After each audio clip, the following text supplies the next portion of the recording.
as per very scandalous allegations being revealed right now by alias Rene hinggil sa bili witness, suhol witness, tanim witness na ginagawa niya sa kanyang mga committee hearing sa Senado.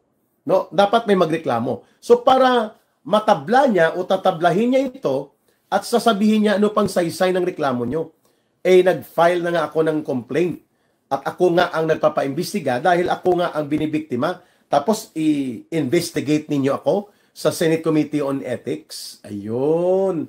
Yun palang pangatlong dahilan kung bakit si Senator Risa Hontiveros ay pumunta sa NBI at tinatakot niya ngayon ang mga social media-based political commentators and vloggers kagaya po ni Ka Eric at mga iba pang kasama ko doon sa 12 na pinangalanan niya na maimbestigahan ng NBI, maipatawag at nang sa ganun po ay kung karampatang kaso ay maisampa laban sa amin like cyber libel ay gagawin dapat. Yun ang kanyang taktika.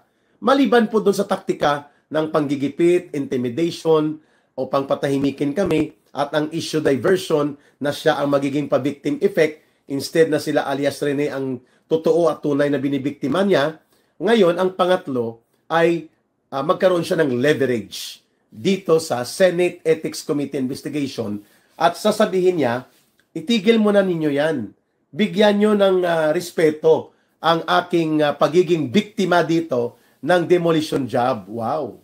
Di ba ikaw ang may record ng demolition job na tinatawag nga kita na political mercenary? I should know. Kasi kausap ko rin si Ka Peter Mutok, si Ka Ramon, na dati kong kasama ng mga nauna sa akin ito, mga first generation na mga kadre ito, ng CPP, NPA, NDF, mga kababayan. At binabanggit niya na si Risa Hontiveros po ay may grupo na tinatawag na Akbayan na gumagawa ng mga political mercenary operations. Kagaya ng ginawa nila na pagwasak at ikinaresulta po ng pagkawasak rin ng kalusugan at state of mind and health condition ni former the late Chief Justice Renato Corona. So doon pa lang, hindi pa siya senadora, mayroon na pong propensity o mayroon pong pagkahilig si Hontiveros na magmaniobra at magmanipulate ng mga political situation, lalo na po kung binabayaran sila. Yan pong tawag dyan ay political mercenary operation. Mga operator, no, kagaya ng kanyang BFF, na hindi daw niya alam for the last 30 years kung may asawa o wala, nang tinanong siya ni Senator, ni Professor Winnie Monsud. Natawa tuloy ang mga mamamayan sa interview na yon. So, maliban po sa Senado, sa pag-atake nila in a special political mercenary operation na may pattern din po yon ng tanim witness, tanim ebidensya, ayon po sa mga lumabas doon sa deliberation ng tinatanong na ni Senator Miriam Defensor Santiago, ang witness na naipresent doon sa impeachment court trial ay itinuro niya po na ibinigay lang po yan sa amin ni Risa Hontiveros, hindi pa siya senador at ng grupo ng Akbayan at upang kami po ay magtestigo dito. Wow! Talaga lang ha? At hindi pa po natapos doon. Ang modus operandi na yon, mga kababayan, ay ginamit din po yan ni Hontiveros sa taktika po niya sa Kian de los Santos drug killing investigation, kung saan po nagreklamo mismo ang mga magulang na mga supposedly witness na kinokordon at itinatago na parang hindi na makontak ng mga magulang nila ang mga bata at iba pa na mga testigo. At yun po ay binulgar mismo ni dating Congressman Jing Paras na naging political advisor po ni Pangulong Rodrigo Duterte. So strike 2 yun ha. Strike 3 po, yung binabanggit ni Attorney Ferdinand Topacio na si Risa Hontiveros po ay nai-involve din sa mga maniobra ng witness tampering at pagbabayad ng mga testigo upang magsinungaling doon naman po sa investigasyon na ginawa ng Senado hinggil sa iskandalo ng Pharmally. So tatlo na. Si alias Rene po na nagbubulgar ngayon, strike 4 po ito. Pang-apat na ito. Kung kaya, Gofi is back. Ayun. Watching. Ang tanong ngayon sa kay Senator Ping Lacson na nagmamaktol at nagsisentimento na baka daw i-dismiss outright ng Senado ang basura naman talaga na dapat ibasura ang Senate Impeachment Court ang complaints or articles of impeachment laban kay Sara Duterte. Sabi ni Ping Lacson, nakakahiya yan para sa Senado kapag ginawa natin yan o ginawa namin yan. Ha? Mas nakakahiya po, Senator Ping Lacson, itong ginagawa ni Risa Hontiveros kung pagbabatayan at ma-establish po ang katotohanan, and I don't have any reason not to believe na ito na po ang conscience call ng revelations ni alias Rene na ginamit po sila, binayaran sila, minanipulate sila, at upang itanim ng mga sinungaling na witnesses upang sirain, wasakin po ang dignidad at pagkatao at integridad, dangal ng mga tao kagaya po ni Pastor Kibuloy, ng kanyang mga kingdom ministry officers, at pati po si Pangulong Duterte at si Vice President Sara Duterte. Malinaw po, Senator Ping Lacson, na nakakahiya po yan. Kung hindi pa man po ma-establish kaagad ang solidong katotohanan, at least man lang sana, ito ang priority nyo, na maimbestigahan po si Senator Risa Hontiveros upang hindi po mamayagpag ang ganitong mga pang-aabuso at panggagamit sa poder, pundo at kapangyarihan ng isang senador, kagaya po ng ina-allege laban sa kanya, mga kababayan. At the minimum din po, kailangan i-demand kay Risa Hontiveros na mag-file ng leave of absence. Jennifer Perez, good morning ka, Eric. Mag-file ng leave of absence. Ibig sabihin po, isuspend niya ang sarili niya mismo. Kung hindi pa niya kaya sa kanyang apog na mag-resign, isuspend niya ang sarili niya at wag muna siyang mag-function bilang senador habang ipanawagan niya ang patas at makatotohanang pag-imbestiga ng Senate Committee on Ethics laban sa mga seryosong aligasyon na ibinunyag ni alias Rene laban kay Senator Hontiveros.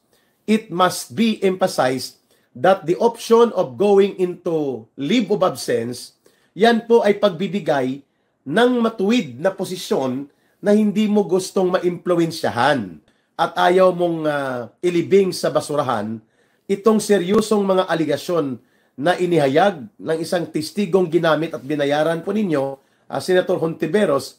The best minimum option for you para ipakita mo that you care about the integrity of the Senate at dapat magkaroon talaga ng bukas at patas na Senate Committee on Ethics Investigation, mag-leave of absence po kayo.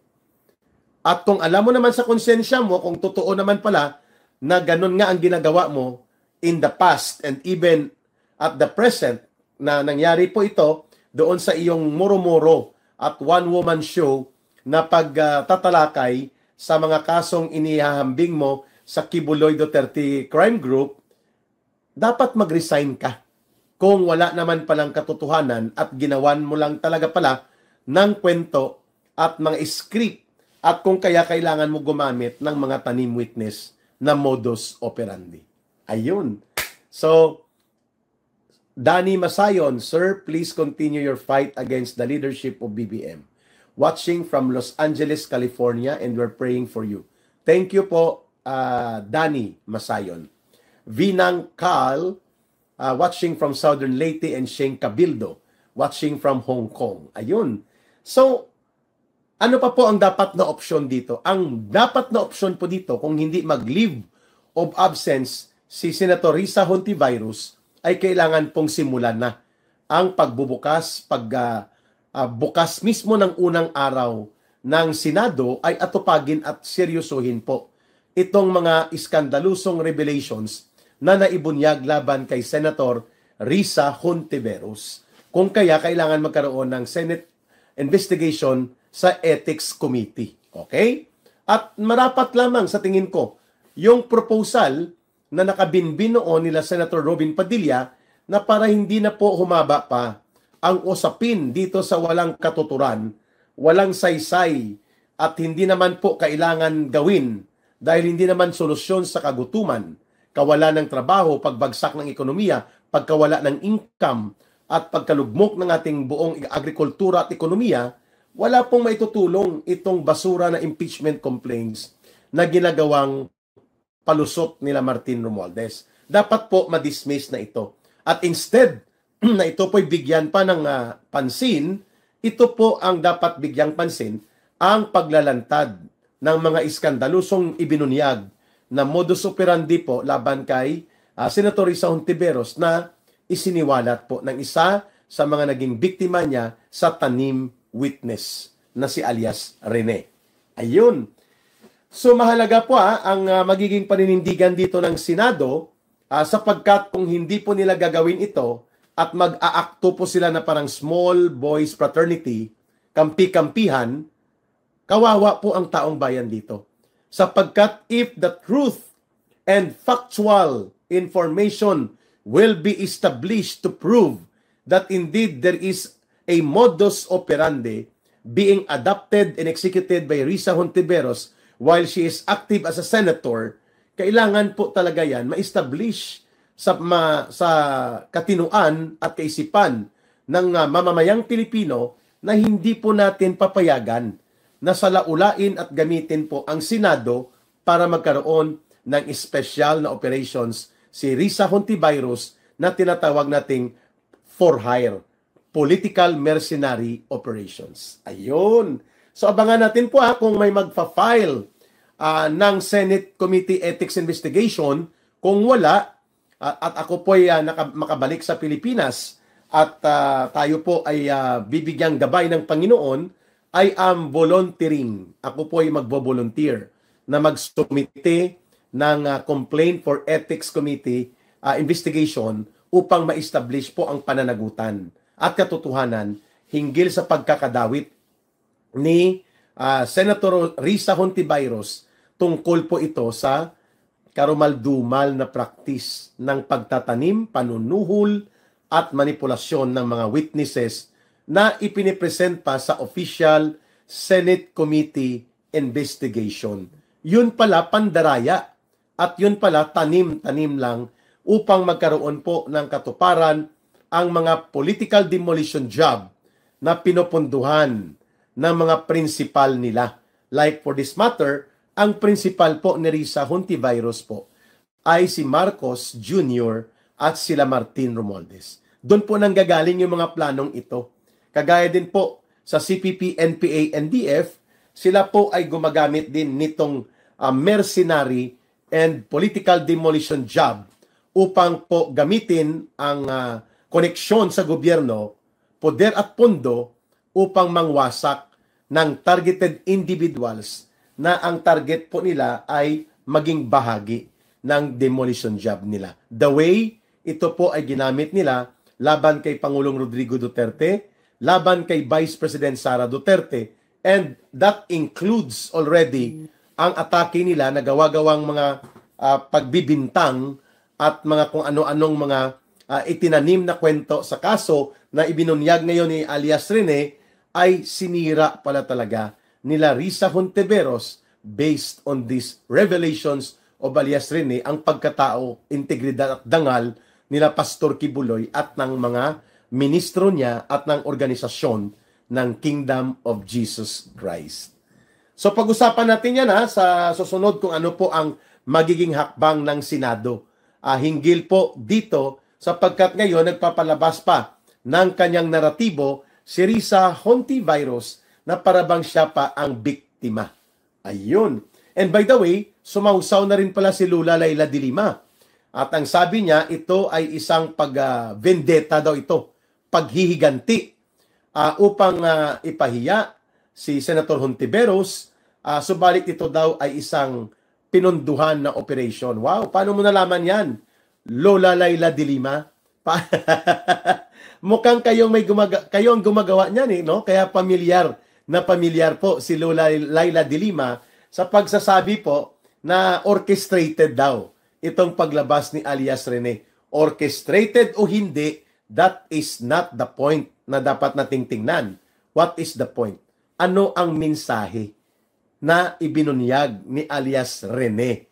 May katotohanan ba batay sa karanasan, batay sa kasaysayan, at batay sa mga pangyayari at kaganapan na pwede palang nangyayari talaga pala ito ang witness tampering? The way si Attorney Ferdinand Topacio ay nag-i-explain kung paano na-involve dyan si Risa Hontiveros. At ganoon din po ang pagkakapaliwanag dyan ng grupo nila dating Congressman Jing Paras. Malakas ang loob nila dahil kakutsaba na nilang gobyerno ka Eric.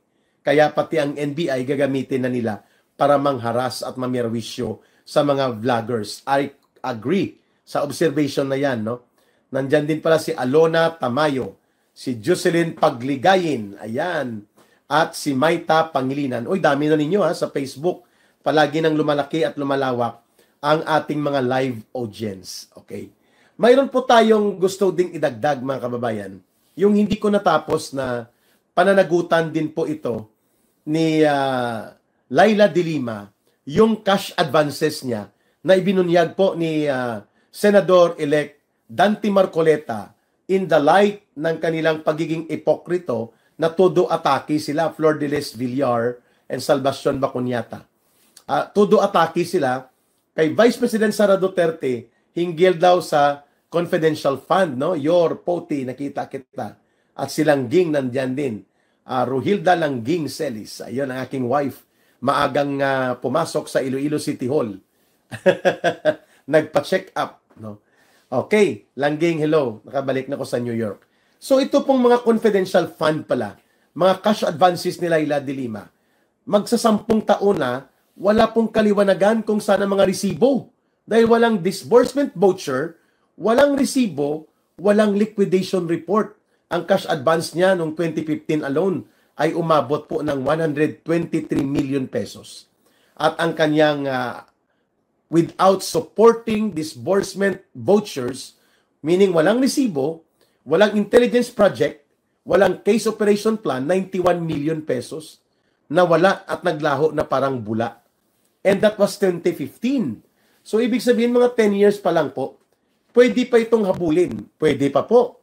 At ito nga ang sinasabi natin, yung mga pumupukol ng putik at bumabato ng mga paninira at pang-atake sa mga Duterte political group, particularly kay former President Rodrigo Duterte at sa kanyang anak na si Vice President Sara Duterte, lahat po sila ay nagkakaroon ng maraming bagahe, like itong tanim witness modus operandi, witness tampering na ginagawa ni Risa Hontiveros, itong ginagawa nila Laila de Lima, na pinagtakpan lang ang kanyang mga unliquidated and without supporting documents na saan napunta po ang 123 million pesos na kinash advance niya noong 2015 pa, na wala lang palang bula ang issue niya sapagkat nga na pagtakpan ito at ngayon ay nakalkal ito. Pati po yung 91 million pesos, walang anumang mga maliliit na resibo, walang intelligence report and project, at wala pong case operation and accomplishment kung saan ginamit ang confidential fund na 91 million pesos noong 2015 sa ilalim po ng pagiging Justice Secretary ni Lola Laila de Lima. Wow!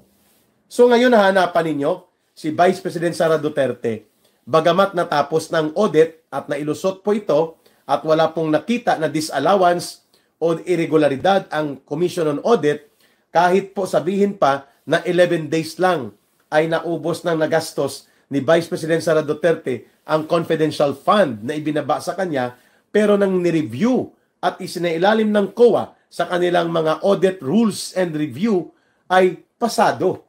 O ngayon, itong sa inyo, klarong-klaro, Lula Laila de Lima, ilan pa ba ang mga milyon-milyon na hindi na liquidate na kinash advance mo bilang Secretary of Justice?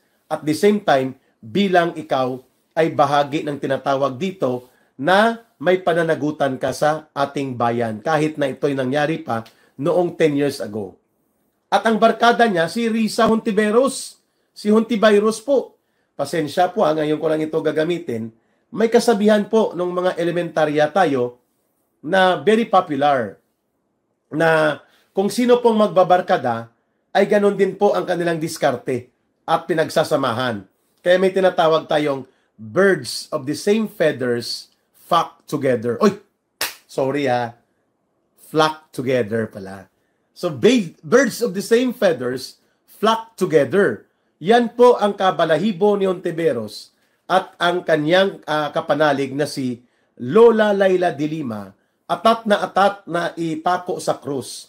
Si Pangulong Duterte, si Pastor Kibuloy, si Vice President Sara Duterte, isamantalang mula simbahan ng Quiapo hanggang Baclaran, ganun kahaba pala ang kanilang mga pananagutan hinggil sa mga kasuklam-suklam na gawain, including ang modus operandi ng tanim witness, manipulation of witness, tampering of witness, and even ngayon ay may tanim kaso pa. Wow! Wolfgang Elsenstall, first thing first, unahin, ano yun, di ko mabasa. Pasensya Wolfgang Ninya Soriano, same feathers, flock together. No, flock together, sabi ni Ninya. Thank you, Nina Soriano. Binibiro ko lang kayo naman. Very serious kayo. Hi, Ka Eric, sabi ni Benny Rose, watching here from Bronx, New York. Opo, nung unang linggo ko po dito nung March, ay naka-stay po ako sa Bronx, New York, kina Ma'am Weng, kina Brother Jess, at kina Sas. Si Sas po, yung kanilang pet na si Sas. No, yun po, na magandang lugar nila dyan. Marami pong mga old Italian families na nandyan po, na nag-settle as migrants sa New York, at dyan pong area nila sa Bronx. Edeline, okay? Ano pa po ang gusto nyong itanong sa akin? Ito, the truth needs to come out so that justice can be served to the past like CJ Corona. I agree. Everybody, God bless, sabi ni Langging. Roselyn Padrique, go lang Ka Eric, nasa panig ninyo kami. Aluna Tamayo, Ka Eric, gawain din pala nila ang pagtatanim ng kaso. At sabi ni Renato Kaway-Kaway, yes. Mastuo Maria Luisa, yan nga bang sinasabi ko na may katarantaduhan talaga sila. Opo. At ito po ay pattern. Hindi po ito si alias Rene lang ang nagsabi.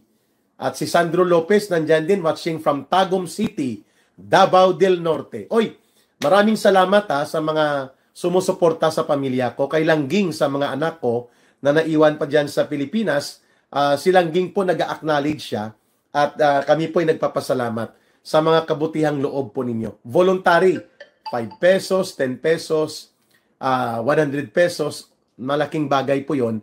Iniipon po yan nila Langging para po pangdagdag survival sa pamilya ko, habang ang aking kabuhayan po ay nanggagaling po ang aming survival dito sa monetization ng aking live stream ng YouTube natin.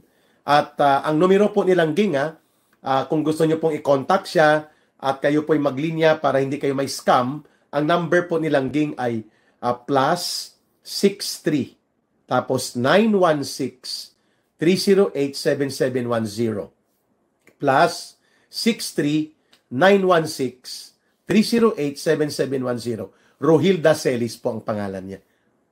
Ayan, natawag ko na. We are very grateful and appreciative ng inyong kabutihang loob, pagtitiwala, pagkukumpiyansa, at patuloy na pagsubaybay na sinusundan niyo po ang ating talakayang bayan at mga analysis ng mga balita at mga paglalahad ng tamang pagtingin sa mga issue natin.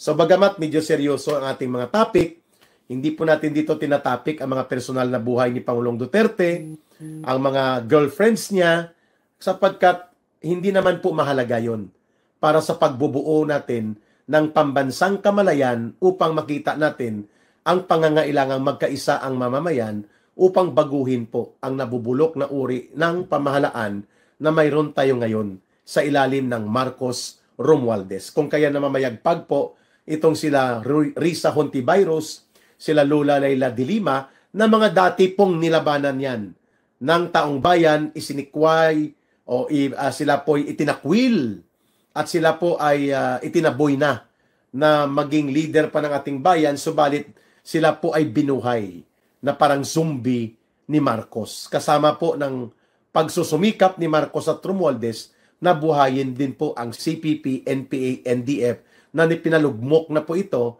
ni Pangulong Duterte. Kasama po kami noon nang binuo ang pambihirang task force na napaka matagumpay po, itong National Task Force to End Local Communist Armed Conflict. At yun nga mga kababayan, anong masasabi niyo sa balitang ito?